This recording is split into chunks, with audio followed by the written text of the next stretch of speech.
God's story, Passover.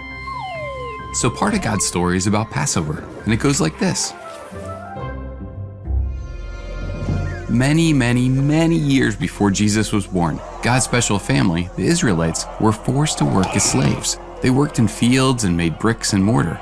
Worse, the ruler of Egypt, Pharaoh, and the other people in charge didn't care if God's family was hot, tired, hungry, sad, hurt, or just plain miserable.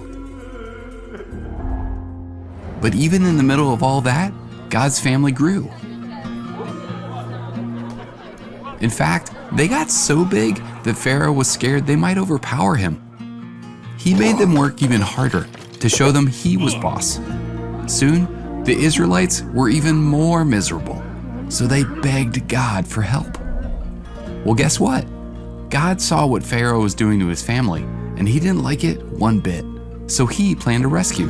He sent a man named Moses to lead God's family out of Egypt and into a brand new beautiful home called the Promised Land. But when Moses told Pharaoh to let God's family leave, Pharaoh said, "No."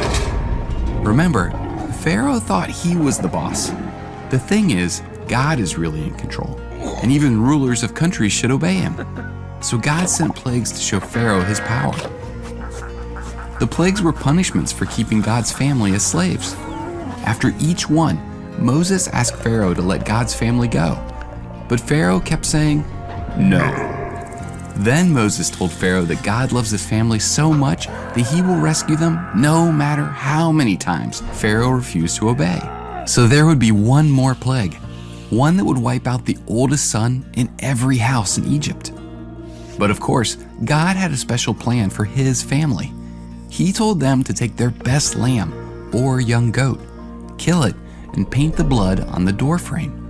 Then they should eat the meat with bitter herbs and some flat bread, made without yeast, called unleavened bread.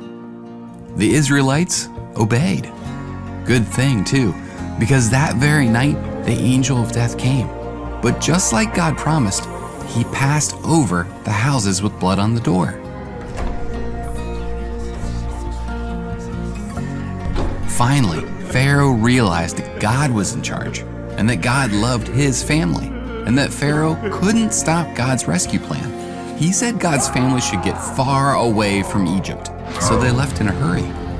For hundreds and hundreds and hundreds of years after that, God's family celebrated the night God rescued them by eating unleavened bread, bitter herbs, and lamb. But that rescue was just a preview to the big rescue God had planned for the whole world. See, God sent his very own son to earth. He lived the perfect life we should have lived and died the awful death we should have died. But 3 days after he died, Jesus came back to life. That means he got rid of death, and it can't separate us from God anymore. And you know what? Right before Jesus died, he celebrated Passover one last time, but without the lamb. See, Jesus showed us that he is our lamb. And just like the lambs died so that the sons could stay with their families, Jesus died so that we can be part of God's family. And one day, he'll recreate a perfect home for us, and it'll be even better than the Promised Land. And that's the story of Passover. So in case you missed it, here's the quick version. God's family was miserable. They begged God for help. God planned a rescue. Pharaoh said no. God showed his power. The oldest sons had to die. Lambs took their place. God rescued his family. They celebrated Passover. Death was our punishment too. God sent his son. He took our place. God rescued us. And that's a part of God's story.